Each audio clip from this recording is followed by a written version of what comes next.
Look, I just want to thank everybody for showing up here first and foremost today. I want to thank Honey for actually, putting together the background and actually getting the announcements out so people can come on and listen to this debate. Today, I'm going to be defending a view called sophisticated eudaimonic teleology. It's a modification of my own, which comes from a broader framework known as natural law theory, which of course primarily stems from the Aristotelian school of thought. But first, in order for us to talk about the sophisticated eudaimonic teleology modification, first, it's important to talk about hylomorphism as a preliminary, since this account actually employs a particular metaphysical theory of substances. So hylomorphism, as it's broadly understood, it's just the view that there's a structure or an organization, form, arrangement, order, or configuration that's said to exist in particular objects in the world, and that it's a basic ontological and explanatory principle. I guess we can just get straight into the arguments for the view. The argument is going to be pretty simple. It's just going to be something like premise one: for all x, if x is a substance, then x is actualized towards a specific end, has a final cause, and for all properties p. If p is a property of x and depends on x's parts, then p is intelligible only in light of x's telos. P2, the substance S has a final cause and is actualized towards a specific end. P3, the substance has properties, the substance S has properties that contribute to its telos. P4, for all properties P. If P is a property of S and depends on its parts, then P is intelligible only in light of S's telos. Conclusion 1, for all properties P. If P is a property of the substance S and depends on its parts, then P is explained only by reference to its telos. P5, there exists a substance X that is actualized towards an end and has a final cause. Conclusion 2, there exist substances with inherent final causes. The argument is obviously valid. It follows formal rules of deduction, namely universal generalization, which is just an application of general terms to specific cases, namely the fetus. It also uses existential application, which is just an application of existence of properties to the fetus. It also uses modus ponens, which is just an application of conditionals to conclusions about the fetus's properties. And it also uses conjunctions and existential generalizations insofar as it concludes the substances based on previous conclusions. We can definitely, talk about the validity of the argumentation, but I think it's probably going to be more beneficial for us to investigate the actual truthfulness of the premises. I also have arguments for each and every single premise, and I also have sub-arguments of the arguments of the premises. If my interlocutor has any sort of objections that he wants to give, or if he rejects any premises immediately, we can definitely get into that. Thank you for coming. So I'm here and I'm going to be defending women's rights today. And I will be defending the time relative interest account for the permissibility of abortion. So here's the view. Like classical deprivationists, people who hold the time relative interest account believe that death harms you because it strips you of the future goods you would have had if you didn't die. So for example, if someone ends the life of a person walking down the street, that was bad for them because of all the future goods they would have had. However, unlike classical deprivationists, harm is not just a function of the goods lost, but the prudential unity relations the person had at the time of death. And so, to make it more clear what prudential unity relationships include, it includes psychological connectedness, psychological continuity, and the capacity for consciousness. So all of those things would go into explaining the harm of death. So the stronger your psychological connections are, the stronger your psychological continuity is, the stronger the capacity for consciousness is, the more you will be harmed by death. In my opinion, there are two strong reasons to accept this view. It rightfully models the intuitions around the harm of death. For example, unlike classical deprivationist views, it doesn't predict that people are most harmed right when they come into existence. Rather, it says people are most harmed when they are 18 to 25 years old.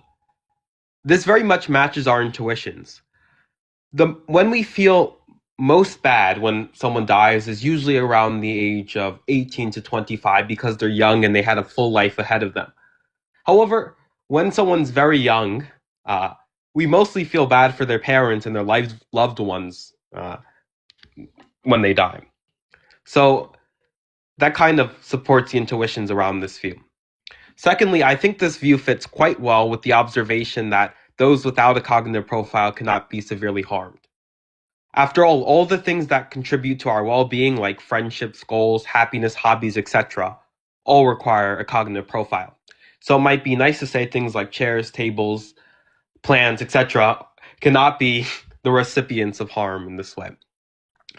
Okay, enough said about my view. Let's go on to my opponent's view. There are two things that need to be substantiated here, and two things that are quite hard to substantiate. Firstly, you have to substantiate that natural law theory is correct. Secondly, you have to substantiate that natural law theory being correct means abortion is impermissible. Both are hard to do. The reason why it's particularly hard to motivate natural law theory is because of all the controversial metaphysical assumptions that are involved.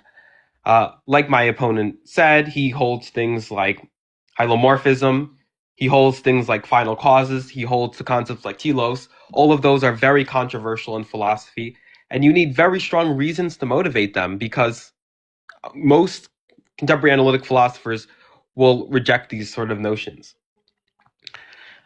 Secondly, you have to motivate the view that when I accept natural law theory, that will entail that abortion is impermissible. But I can agree with everything natural law theory says. I can just take an account of flourishing that only would apply to beings with a cognitive profile. In taking this version of NLT, I can still say abortion is morally permissible because beings without a cognitive profile won't have a sense of flourishing.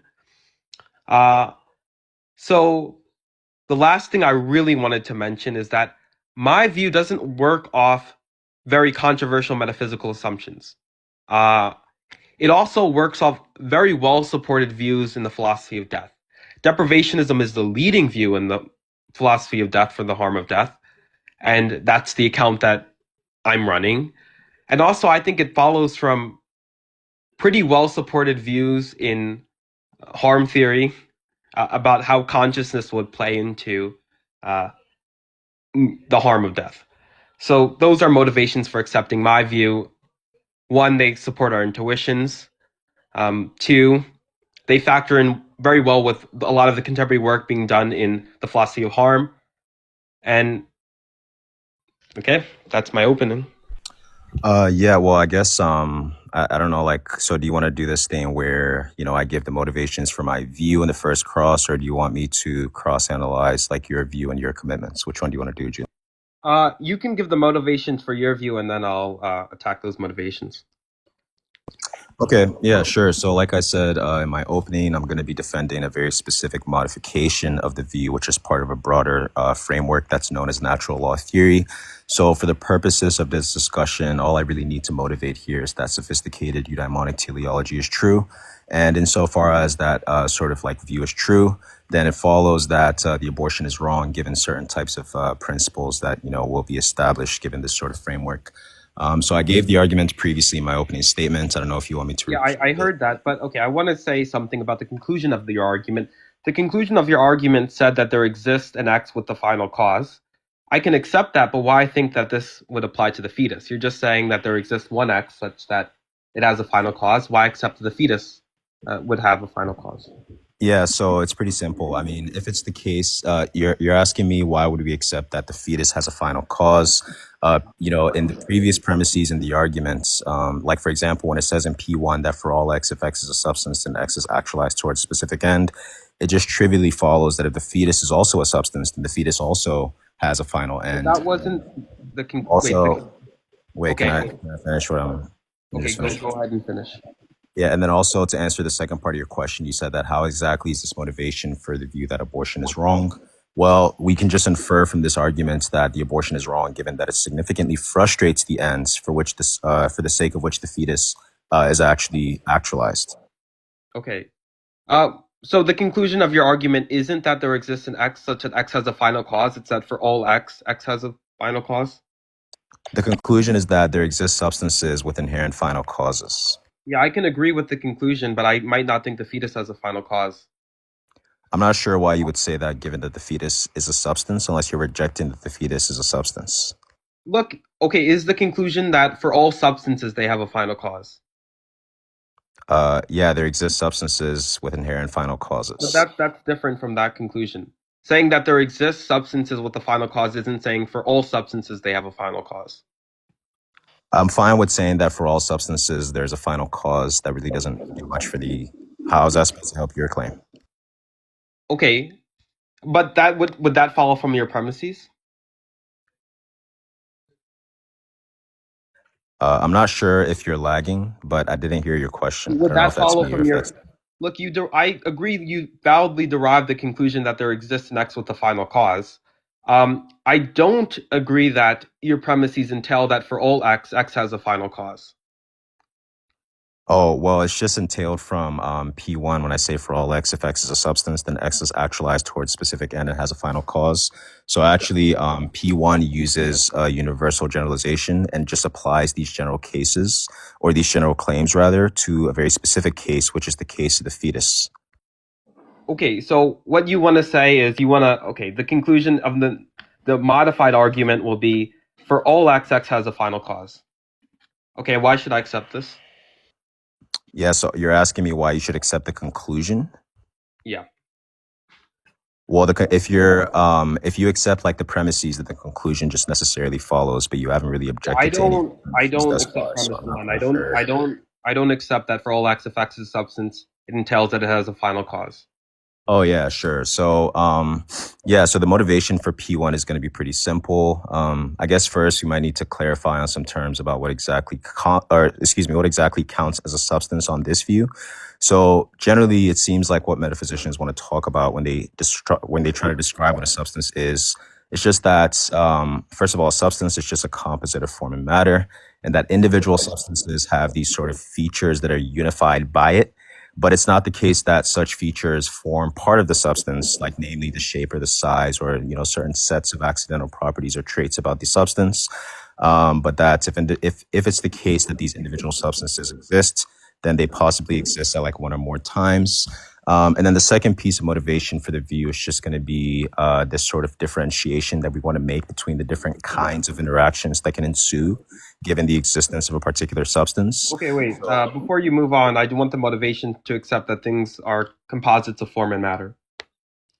Yeah, so that's what I was about to get into. It's going to be inferred via this inductive case for teleology, and also I can give like separate arguments as well that actually motivate the fact that objects in the world that are said to exist are composed of form and matter. If you want me to do that. No, I just want the inductive case. What's the inductive case? Yeah, so the inductive case is just going to be something like it's just going to be a mere logical analysis.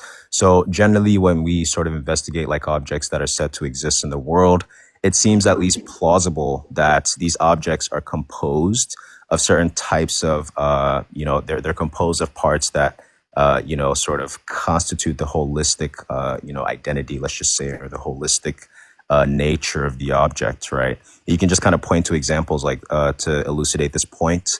You can point to examples like human beings, cars, chairs, tables. Seems like all of these things plausibly are, objects that are composed of different kinds of materials. Now, of course, there's competing theories and mere logical analysis that might provide explanations for what exactly explains the composition.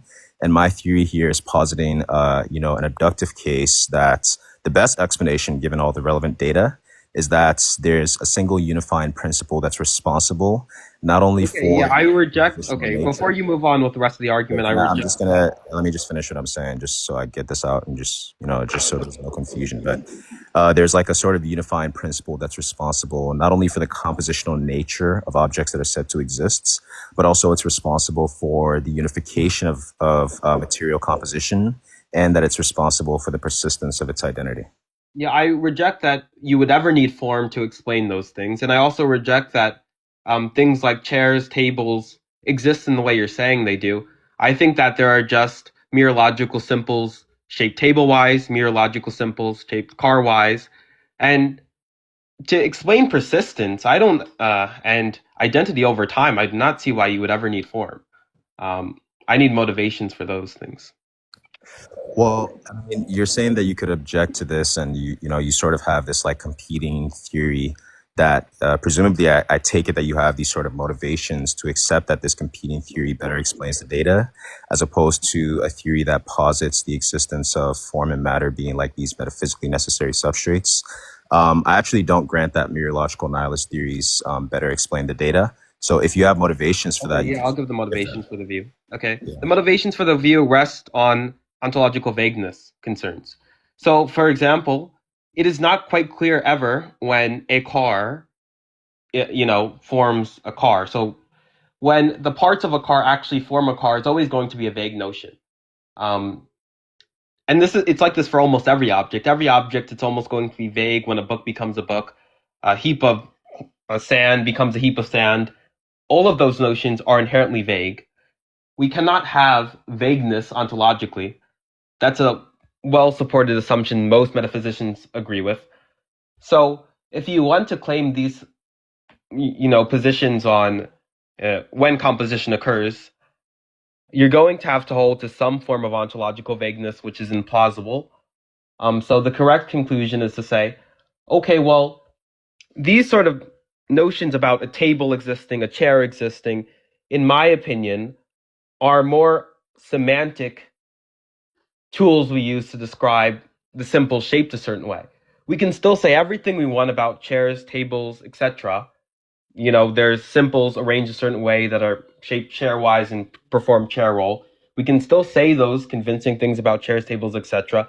without positing any composite that's going to lead us to ontological vagueness. Okay, that's my motivation for nihilism. I'm not sure if that's really okay. So if I'm understanding clearly, I think the motivational part of the argument there, because it seems like most of what you were describing there was just the mereological nihilist view, but it seems like you're saying the motivation for it is that there's like some vagueness in the ontology there.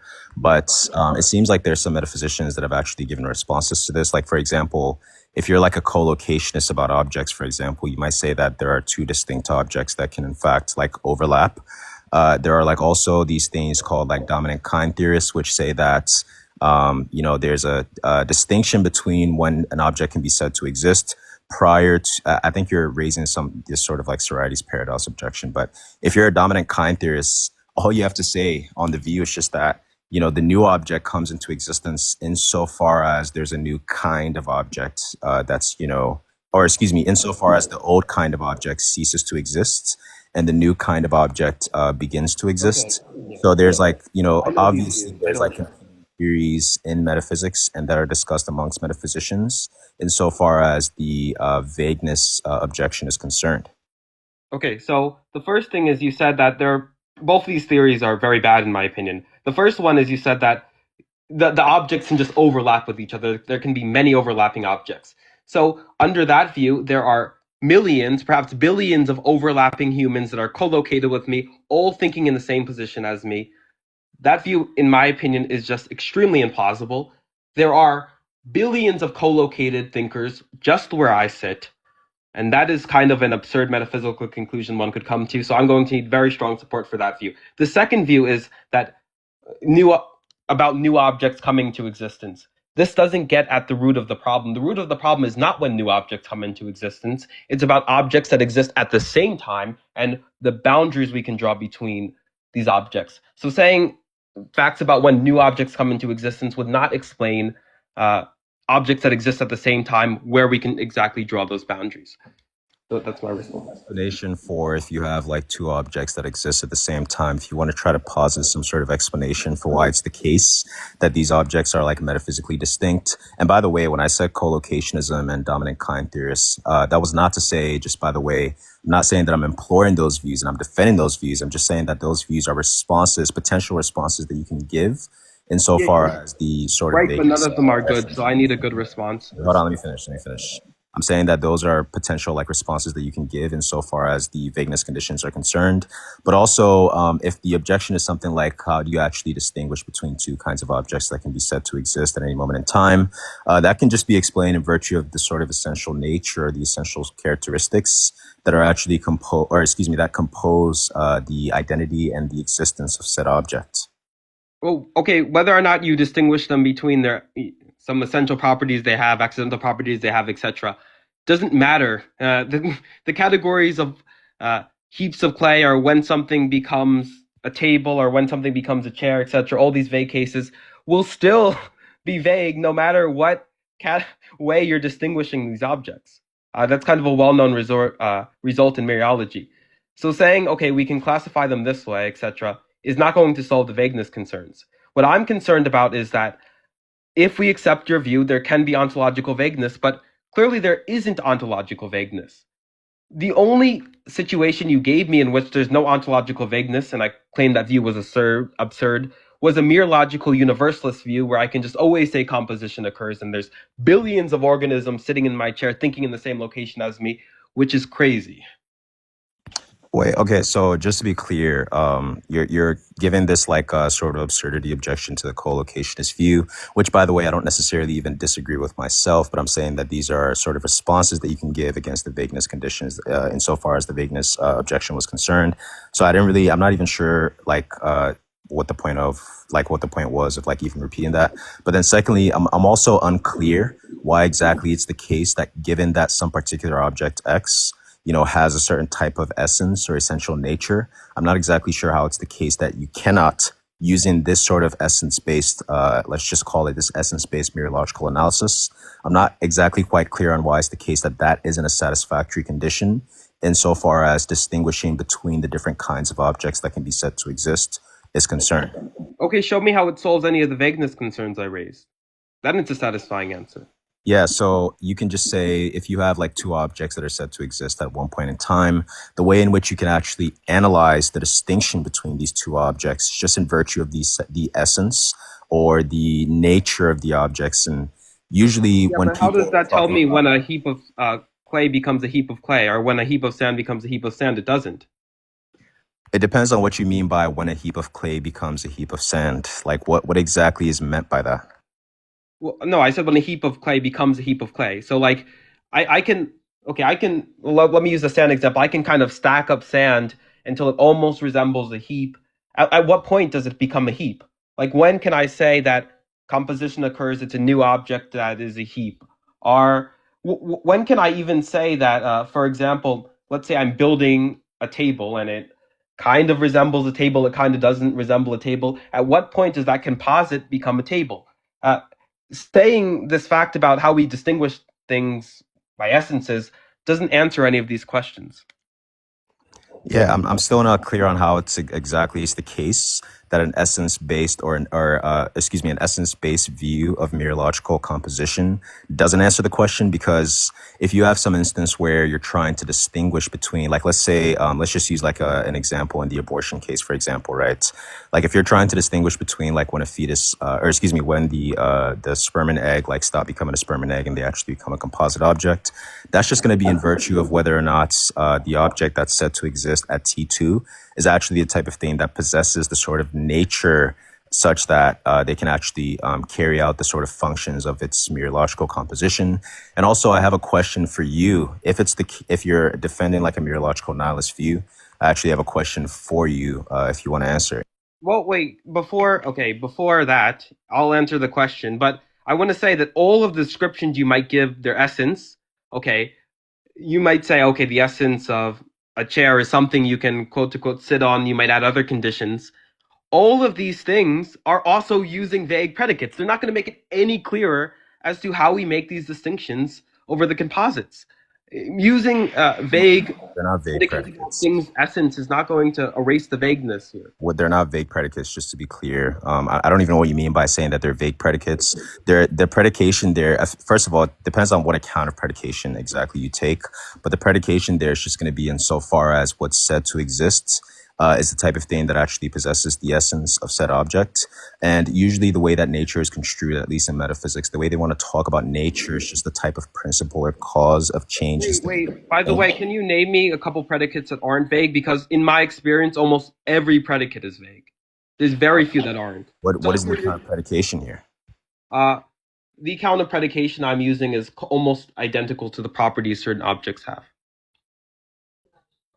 I don't know what you mean. Just lay out a view of predication. Okay, so like examples of predicates, red, blue, short, they're sort of interchangeable in my view with properties objects can have, or individuals constants can have. So by predication, you're just talking about the sort of properties that belong, properly speaking, to said object. Right. Yeah. Okay. So if I mean this sort of view of predication is just not going to be the type of thing that actually identifies the essence of an object.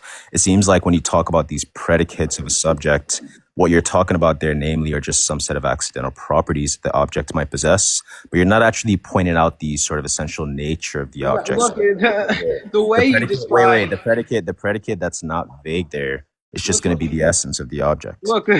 The way you describe accidental properties using or accidental features of the object you're talking about are the same way you're going to describe essential properties, right? It's just the case that accidental properties the object may lack. You're still going to use the same descriptive words to say things about something's essence. It's not going to be dependent on whether you're talking about accidental properties or essential properties. So I don't know what the point is in bringing that up. Wait, I'm not sure. Okay, wait. Okay, so you're saying that the way in which we're going to predicate accidental properties is just identical to the way we're going to predicate like forms or like natures or essences. I'm That's saying the obviously words you're false. going to use And to that's describe. especially false. Wait, that's obviously false, especially under like an Aristotelian account of predication. Let's just say, like, you understand the difference between, or excuse me, you understand like the different kinds of predication that you can make given like an Aristotelian framework, correct? Which ones are you referring to in this instance? Yeah, so I guess I'll just do so by way of example. So let's just take like these two following sentences, for example, right? Let's just say sentence one, Socrates is a human being, for example. And let's say sentence two, Socrates is wise. Now, it's true that both of these atomic sentences have the same kind of, let's just say, like Yeah, ontological well, again, underpinning, that's irrelevant. but it's, wait, how is this irrelevant? I'm telling you that It's irrelevant because they're predication. both using the same type of predicate language here. Like, Wait, no. You said it's the same type of predication. You didn't say it was the same type of predicate that's not language. what I'm. Look, that wasn't the same. Here, you're having an equivocation of what I mean by same. Same here is applying to the type of properties you're ascribing to objects.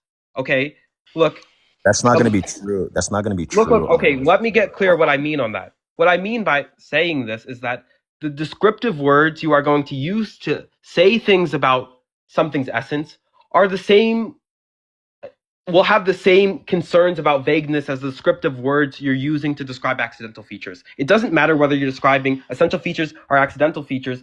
The properties you're talking about, the predicates you're talking about, are nonetheless going to be just as vague. So making this distinction between accidental and essential here is not doing anything for your argument. I don't think that's the case because if you take like this Aristotelian account of predication in which there's different kinds of predication that can be made, insofar as essential and accidental predications are concerned, the sort of explication of essential predications is usually thought of as a notion of participating in a form, whereas the notion that's explicated in terms of an accidental predication is the type of thing Look, that's usually thought that of. doesn't answer any of my concerns, though. Look, let me And the use an reason why, example of. and the reason why this actually addresses your concerns is because you think that a mere accidental, a mere accidental predication of some object is the same thing as a essential predication of an object. I didn't say that. That was not the claim at all. You're misunderstanding the point. The point is That's about the what you're vagueness of implying. What are you talking about? That's absolutely absurd. That's not what I said. I'm aware of the difference between essential predicates and accidental predicates. The point was about the vagueness concerned when using each predicate. Let me just use an example from what you said about human beings. When does something become a human? When can I extract, change the DNA of something to make it lose its humanhood? Is vague. It's going to be vague. So your descriptor here is still going to be vague. Human is vague. Okay?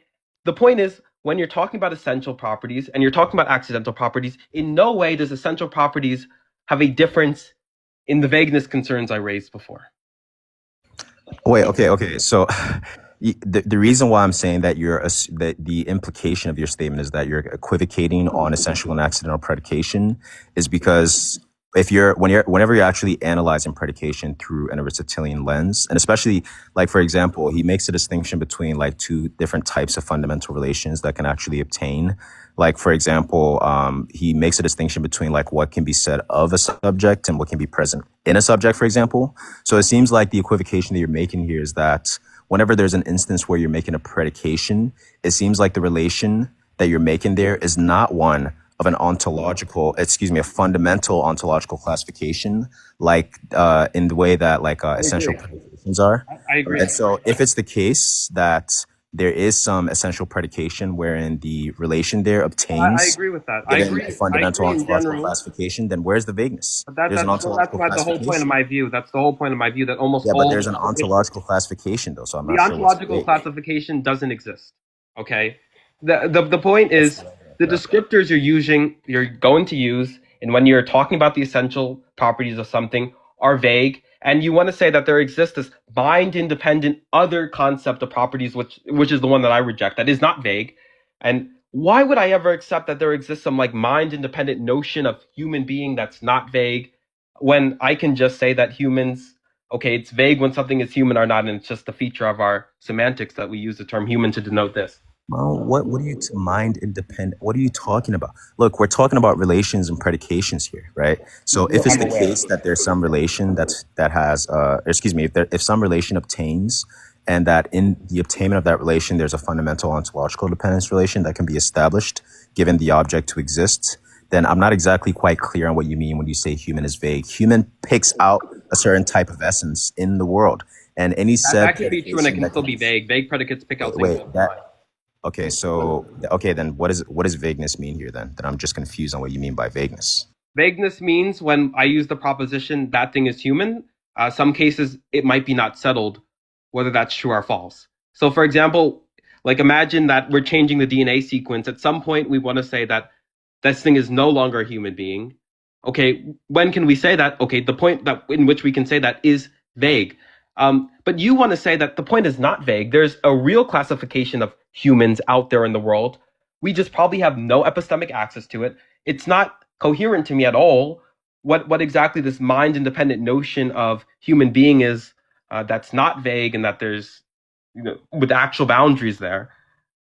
Uh, That's not true given that man, okay, you understand that on an Aristotelian account of predication, terms like man and human, those things are thought of as like instances, or excuse me, those are thought of as like universal substances, right?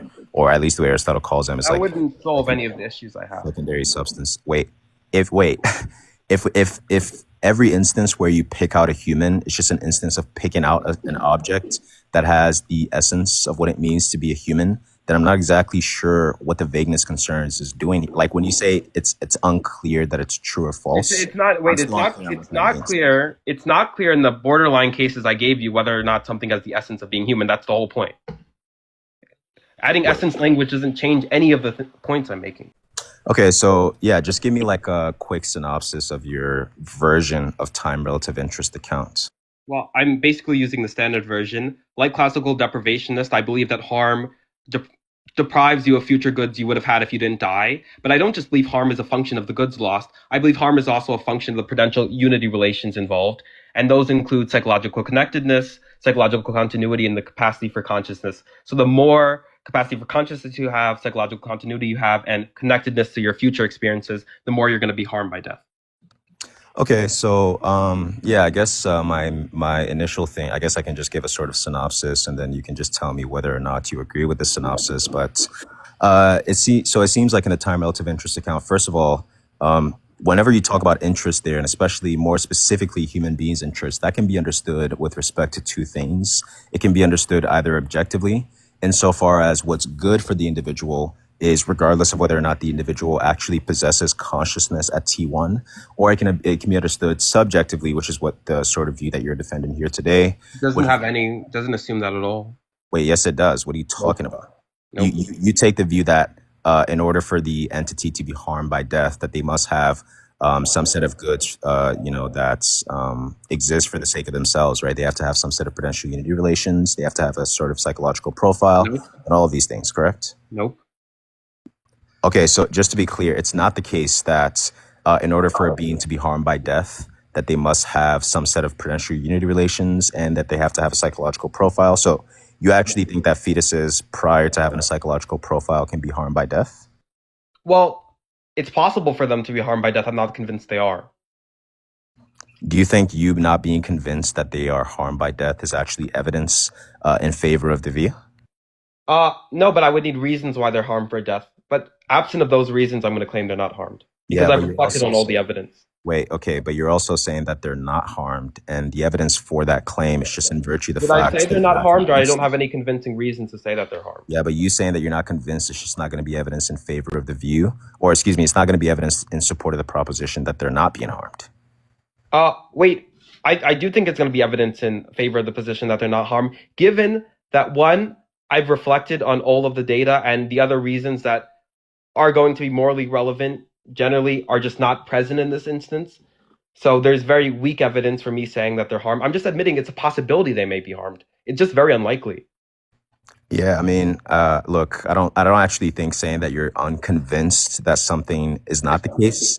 I don't actually take it that that sort of thing is actually evidence in favor of, Well, some did I principle. say me not being convinced is the Hold on, evidence, hold on. You or said that that. the reasons we usually generally consider uh, death to be harmful are the reasons we generally consider being wrong to end the life of someone are not present. I know what you're saying, but I'm just saying that I don't grant that that sort of thing is actually evidence in favor of the view. But that's fine.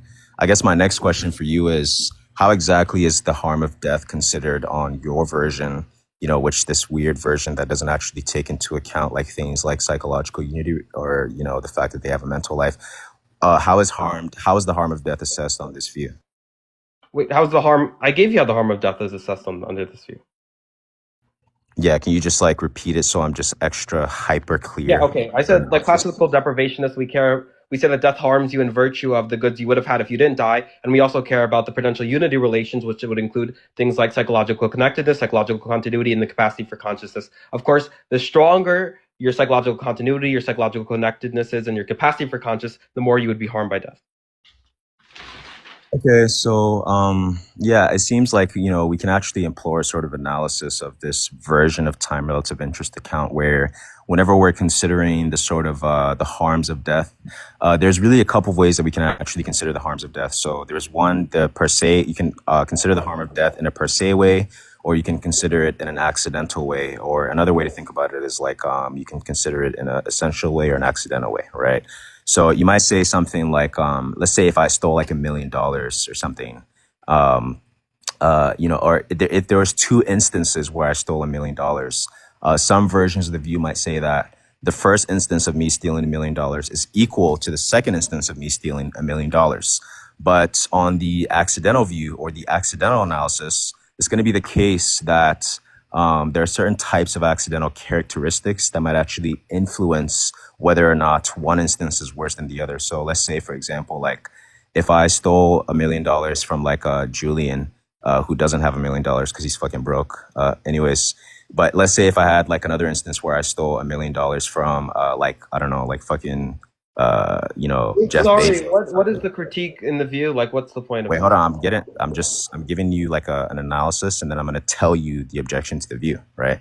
So, or if I say like I take $1 million from like fucking Jeff Bezos or something, the harm there is assessed like differently or something like this, right? But it seems like one presupposition or supposition in this view is that death is bad because death deprives the one who dies of like a certain set of benefits in the future. And so, do you affirm this, by the way, before I continue? Do you affirm this or do you deny it? The main reason why death is harmful is because it deprives someone of the goods they would have had in the future. I affirm that view. Wait, what? Okay, so you affirm like a counterfactual analysis? I didn't mention anything about counterfactuals. Well, You wait, said yeah, I that you did. said it was something that they would have had in the Yeah, future. wait, That's a I did counterfact. mention that about counterfactuals. Okay, so you are affirming a counterfactual analysis? Yes. Okay, so wait, so how is it the case that the fetus is not being harmed under this analysis? But because the fetus doesn't have the relevant potential unity relations there for my for my account to entail that it's severely harmed by death, and the other reasons I would consider morally relevant aren't present here. So there's very weak evidence that the fetus is going to be harmed. Wait, so is it the case on your version of time relative interest account that the value of the agent is actually the type of thing that's contingent on either like a current or a potential where, let's just say like well-being units that will be lost or gained? Is it the case that is this the case on your view? Yeah, it's contingent on some of those things. Yeah, of course. Okay, so I guess we can just give you like a sort of thought experiment. Let's see how you respond to this, right? So let's say we have an instance where somebody's on like death row, for example, right? And let's say that they're about to be executed in just a few minutes, right? Now let's just say that like right before the execution, there's some random like decrepit guard. His name is Apodictic Scott, and Scott, for some odd reason, he decides on his own prerogative to unalive this inmate that's on death row, right? Now presumably it seems like our intuitions favor the fact that this guard actually did something morally wrong. Not only that, but it seems like the guard did something seriously morally wrong there, right? But it's also true, seemingly, that this inmate, has lost almost all of their future benefits, given that they were going to die almost momentarily, anyways. So, how does the time relative interest account actually assess the sort of the benefit and loss ratio there? Like, how do you assess that They're view? not. How They're do you not. assess If all they're going that? to die anyway, they weren't very harmed by death. And all deprivationist accounts are going to say this. Secondly, there can be other reasons why ending their life is wrong. They're just not. They're not losing much by death because they were going to die anyway. I don't. I don't see how this is a strong motivation against the view.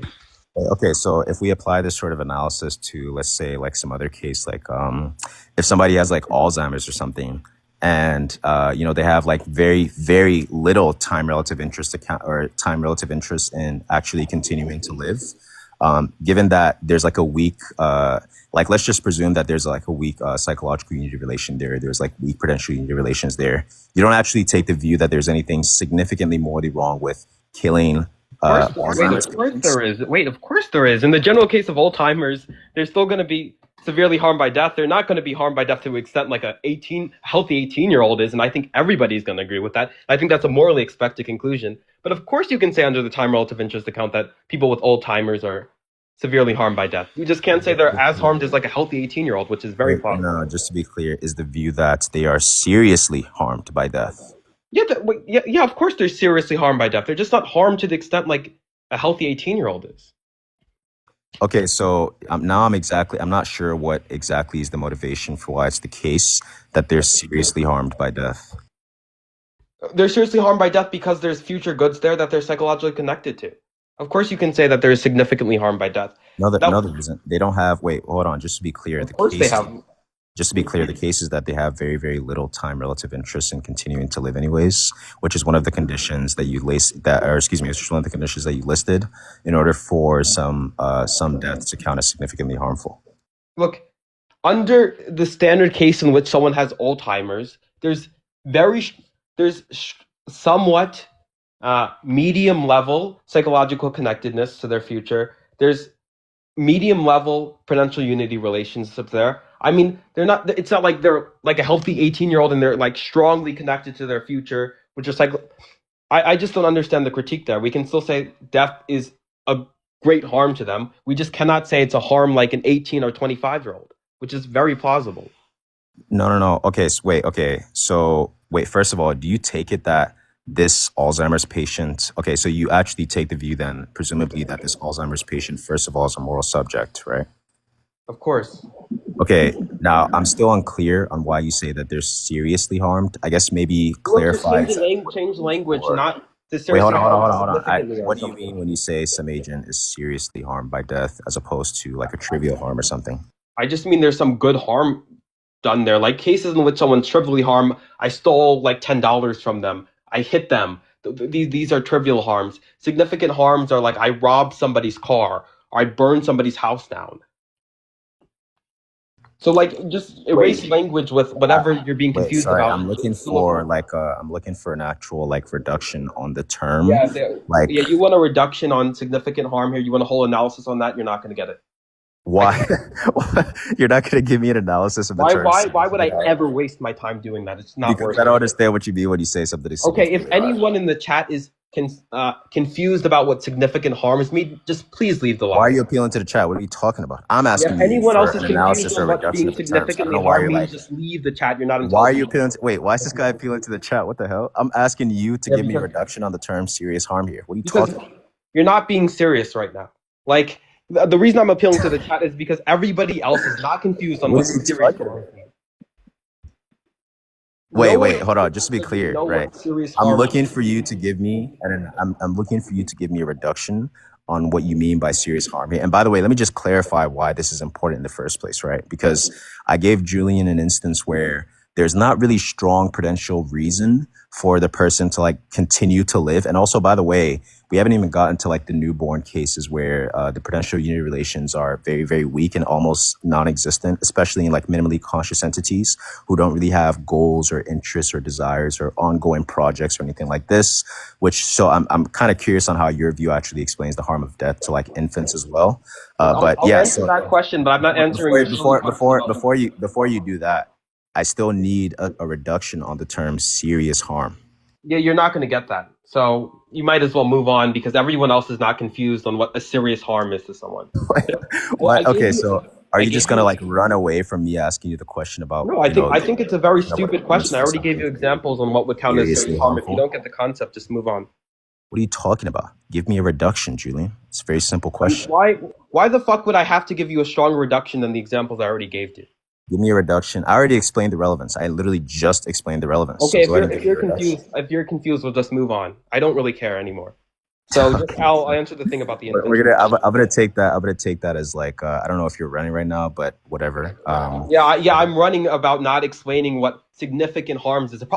Probably a concept that you couldn't break down, and especially in 11 minutes. It's fucking retarded to do. What And are you we'll just move talking? on to the case about the infants. Wait, hold on. First of all, you can't say You're that. annoying me, and you're just being You dense can't. and stupid. So You let's just can't move say on it. to the case about the Why? infants. Why is he crashing out? Are you good? Don't crash out, Because bro. Don't crash out. you're not taking this debate seriously. You're I'm taking trolling. this debate very seriously. Actually, I'm Yeah, not so trolling you're like asking one very bit. insightful questions like, what does significant harm mean when I gave you examples? Okay, Wait, hold on, we'll hold just on. move Okay, on. Let's okay. just Look, move on. Let's just move on. maybe the reason why you're crashing out is because you haven't actually ever thought about this question about providing a Oh no, reduction for I haven't thought what a serious harm. significant harm is to Yeah, someone. Yeah, obviously, like we all know that you've never actually thought about it. That's why I've you're like never thought like gallivanting away learning. from the question, and you don't want to answer the question because you know that when you answer the question, it's going to make some part of your theory look really fucking dumb, right? That's Yeah. why you're not answering the question. Wait. But anyways, right? We're just going to skip over that.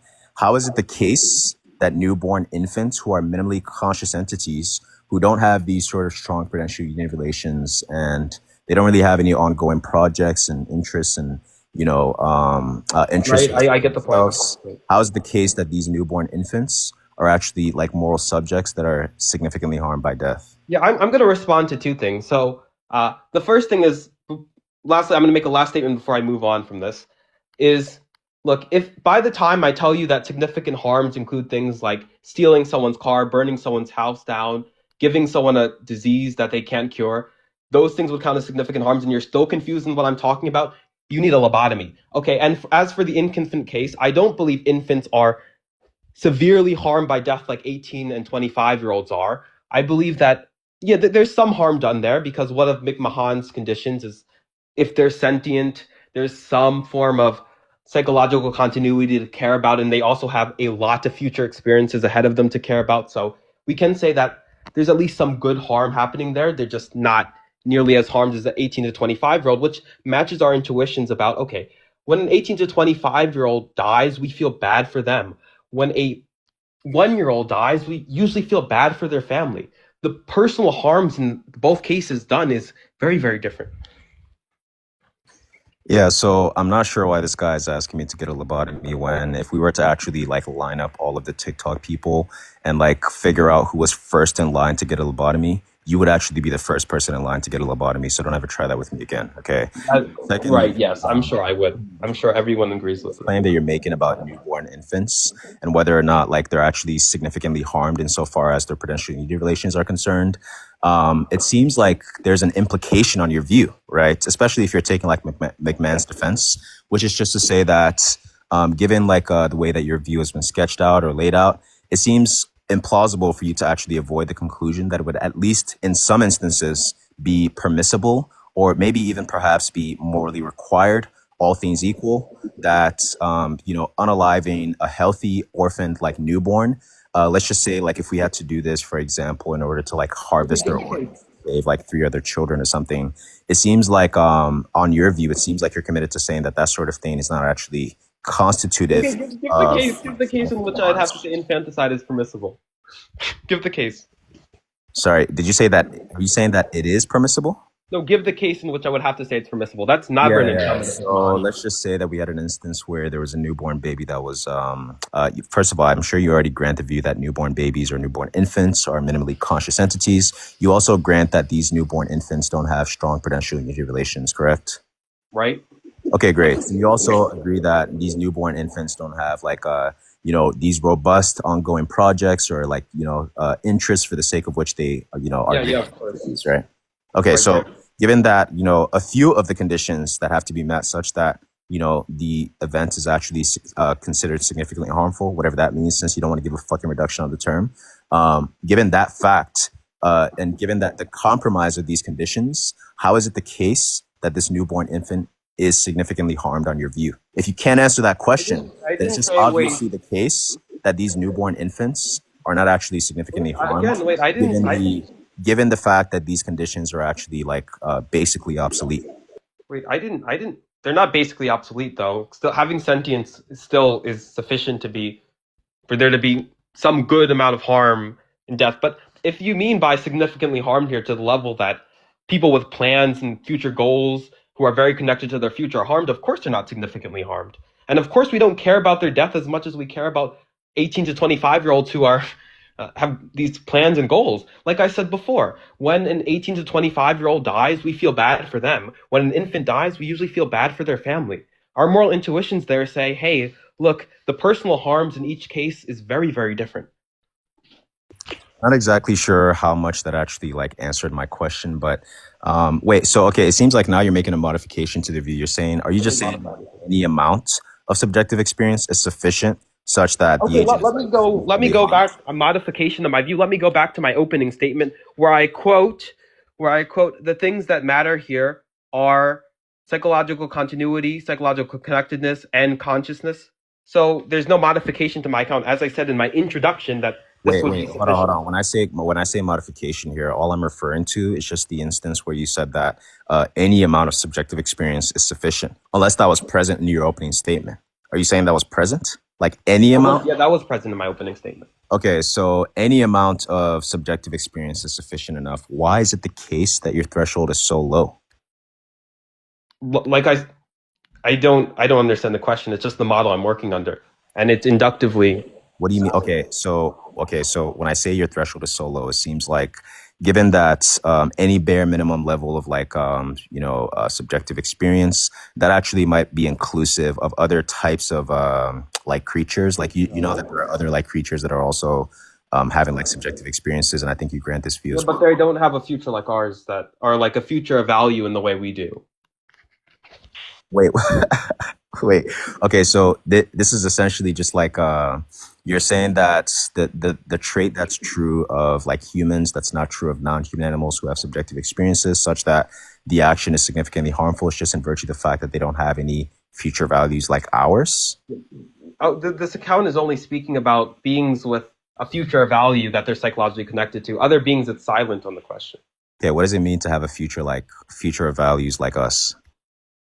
I'm pretty sure you're aware of the account. Why would I waste time explaining it? No, I'm not aware of how you're explicating the I'm account. explaining it exactly how it's explained in the literature and exactly how everyone else has explained it to you. There's no So, point. which is like what? What does it mean to have a future like us? Okay, you're trolling. There's no point in explaining this. Why don't you want to answer it? This is the second question you're gonna dodge. Like, stop dodging. Because Just answer the literally question. everybody knows the answer. Look, we have 4 minutes left, and you're asking me what a future like ours is. Like, why are you trolling me? How Wait, is no, it no, no, conducive to a wait. The reason conversation? why it's important to explicate on the term what it means here, just to be clear, is because you said that I asked you first of all why your threshold is so low, and also it seems like it's inclusive of other types of things that don't accommodate our intuitions insofar as like significant harm is concerned. So it's obviously important here, as per the current conversation at Significant hand, harm to has literally nothing to explicate do with the definition of future like explicate ours on exactly what it or future means of to value. say. I'm not saying that it does. What are you talking about? I'm saying Okay, then why did you bring that I'm up? giving you an analysis of why it's the case that I'm Why, asking why you the this fuck did you question bring that up then? No, currently why did you bring speaking. that up? Why did you I bring that up just then? explained that literally just now. Okay, why? Do you want me to explain it again?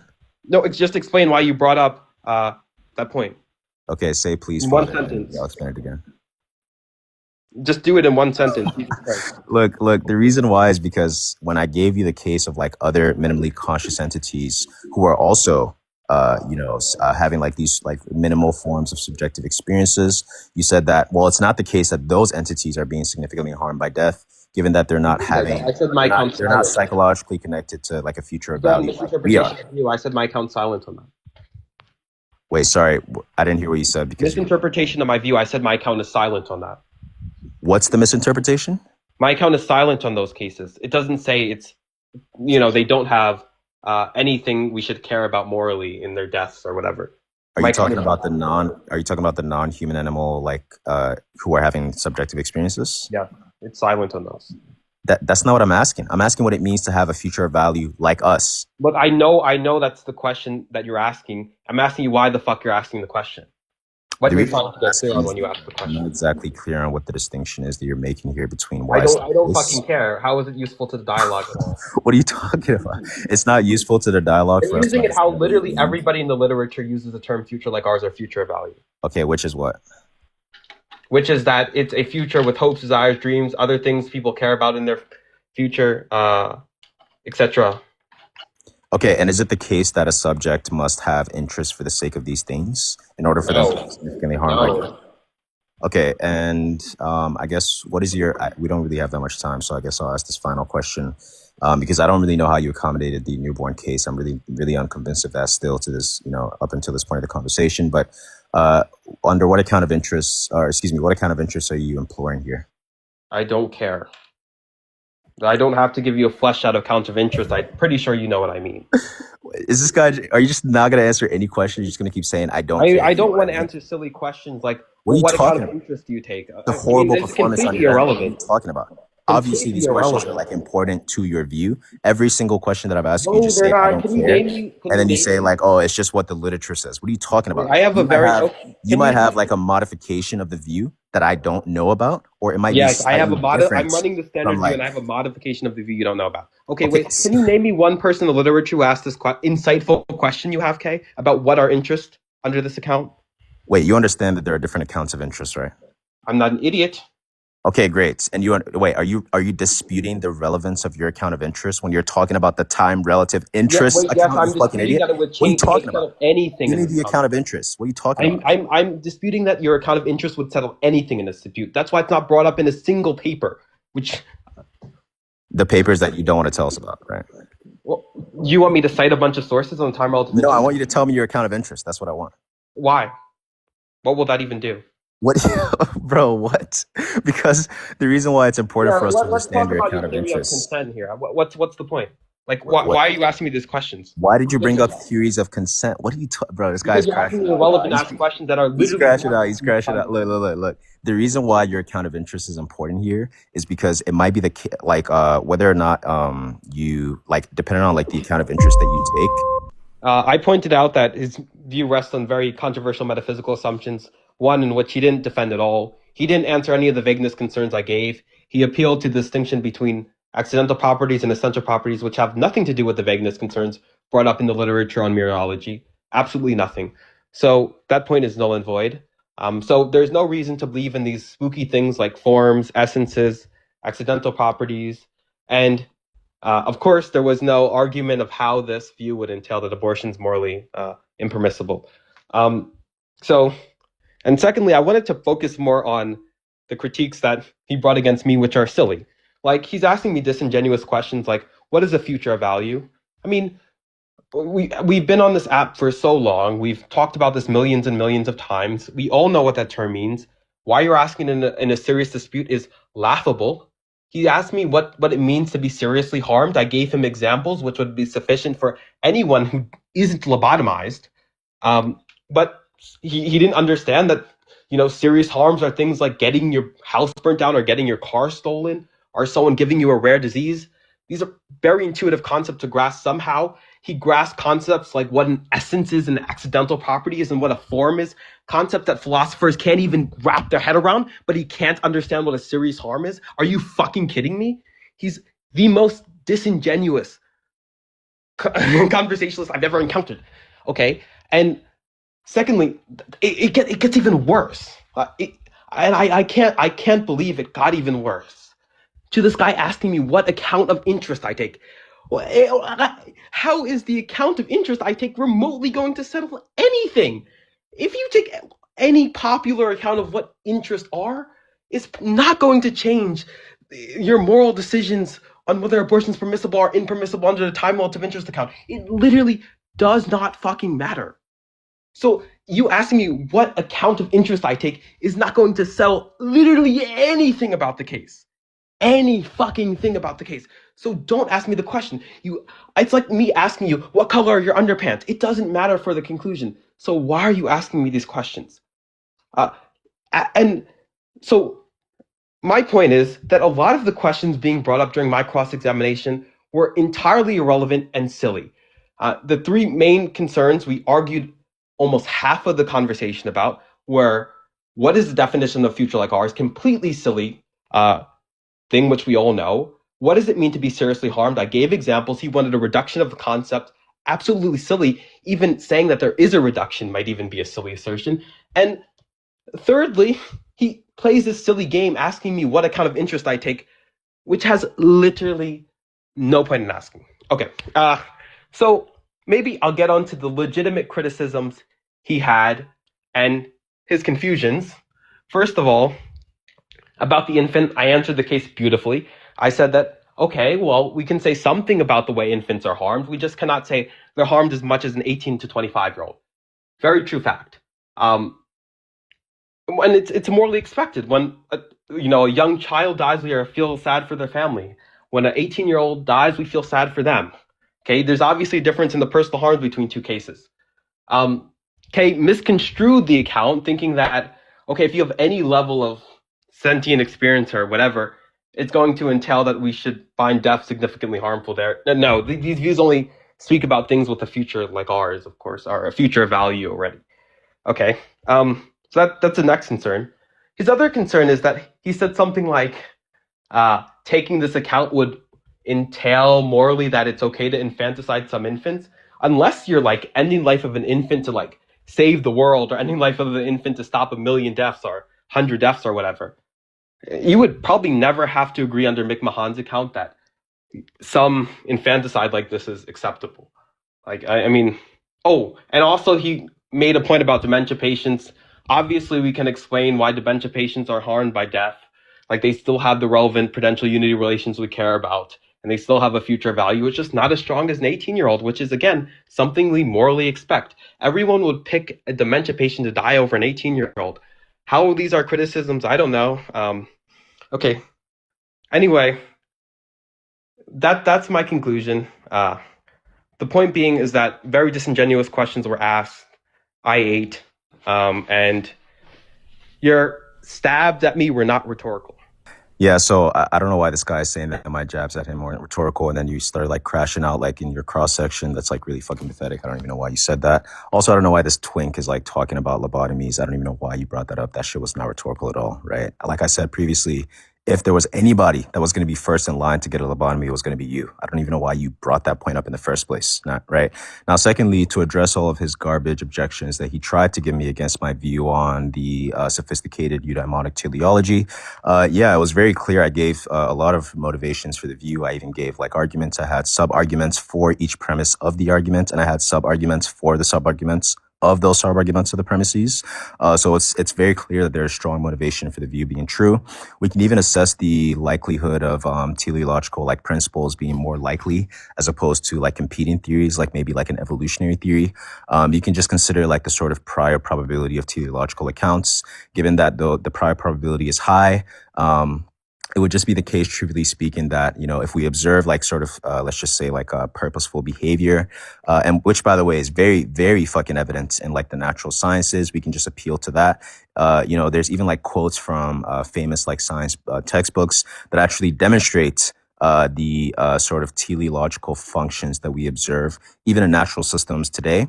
And given that fact, the posterior probability is increased, given, in light of this, just fucking huge amount of evidence, right? And then secondly, to address his points about the whole time relative interest thing, every instance that I asked him to, actually answer questions that was entirely relevant to his view, what did he do? He just fucking dodged. And he just said, oh, well, I'm not going to answer it. And the second time he said, well, I won't answer it. You can just go read the literature. Well, look, obviously, I have a concept of how most people construe these terms, but it's very obviously the case as well that there's a different account of interests. And like, let's say, for example, if you take like a healthy development account where the interests are thought of in terms of like the functional development of the organism, as opposed to its like psychological needs or its psychological unity relations or its potential unity relations, on those view, it would be false that the abortion is actually the type of thing that's morally permissible, which is why it's actually important to speak about your account of interest and why it's the case that under your account of interest, it's actually the case that the abortion is morally permissible. So I'm not sure why he didn't want to answer those questions. And then also to the reductios that I gave him insofar as the Alzheimer's patient is concerned, it seemed like the move that I was making was trying to eliminate all of the conditions under which it would be the case that this subject is actually significantly harmed or seriously harmed by the death that occurs to them. But he said that, well, they're seriously harmed, but they're not as harmed as like a 25-year-old, which is why it was important to explicate on the analysis of the distinction between what it means for X to be significantly harmed and what it means for X to be like trivially harmed or something, because it seemed like what's implicit in the statement is that the 25-year-old is significantly harmed, but the Alzheimer's patient is not significantly harmed. And then lastly, the newborn case, I didn't really hear any strong objections as to why it's the case. Like, let's say if you had an instance where like there was a newborn baby that was minimally conscious, they don't really have these strong potential unity relations, they're not psychologically connected to their future selves, as most people like to think. But he still said it was the case that, this newborn baby is harmed. I don't know if he says significantly harmed or seriously harmed, but he said that it was harmed. But it's not as harmed as like a, 18-year-old or something like that, which when you say it's not harmed or as harmed, that language there is very vague. Oh, and then lastly, to the point about like the vagueness conditions there, I was pretty clear. I gave like a multiplicity of responses that you can actually give to those things. One of which being like the co-locationist stuff and the dominant kind theorist stuff that can sort of expand or explicate on the when an object is like said to go out of existence and when it's said to come out of existence, because presumably most of these Sorites paradox questions aim to answer like, at what point does this thing stop becoming this and then like start becoming this? That there's a very, very easy answer. Like if you're a dominant kind theorist, I'm not a dominant kind theorist personally, but I'm just saying that that's a sort of answer that you can give to the view. You can also give an essence-based mereological analysis, which I laid out beautifully in my in my first like cross rebuttal, to which he didn't really respond with. With that being said, thank you all for coming through. It was a very good debate. And also, I guess I'll say this final thing. Julian, no hard feelings. Just, don't take anything personally. It's just a debate. Yeah, I know the debate's over. Whatever. I'm still going to speak my mind. Okay, so if any of you were confused as to whether I was talking about psychological interest rather than whatever biological kind of interest Kay is talking about, you need a lobotomy. Obviously, I was talking about psychological interest. Okay. And secondly, bringing up a bunch of responses and then not defending those responses when I gave rebuttals to the responses to the view that rejected nihilism isn't helpful. Giving responses and there's not, defending the responses you give is just not going to settle anything about your view. Okay, that's my counter response. And okay, I guess I'll give my counter response as well, and then we'll just end it there. Otherwise, we're just going to keep going, right? But as far as like the vagueness stuff is concerned, there's really a few motivations that you can give. I already gave the dominant kind theorist stuff. I gave the co-locationist stuff. I gave the essence-based mereological analysis stuff. But also, you can think about it in terms of whether or not like vagueness itself as a property is actually a property of like some mereological system S, whether it's a property of the mereological system like Dore, or whether or not it's simply just a matter of like a linguistic expression that actually tries to construct the sort of vagueness properties of some particular mereological system. That's another sort of response that you can give. Also like I really seen like responses that you can give and does not defend any of those responses. Ideally, you want a response that you can give and you're actually willing to defend. I defended mereological nihilism. You weren't willing to defend any of the responses to the view that, You actually said were I responses. did defend. Wait, just to be clear, I did defend the essence-based view. I also gave you a very Yeah, that doesn't respond to complete. any of the I concerns. also gave you a very complete like analysis of the counter predication there. I also gave the distinction between essential and accidental predications as well. Yeah, But look, doesn't. I don't want to keep going back and forth because the time is over now. So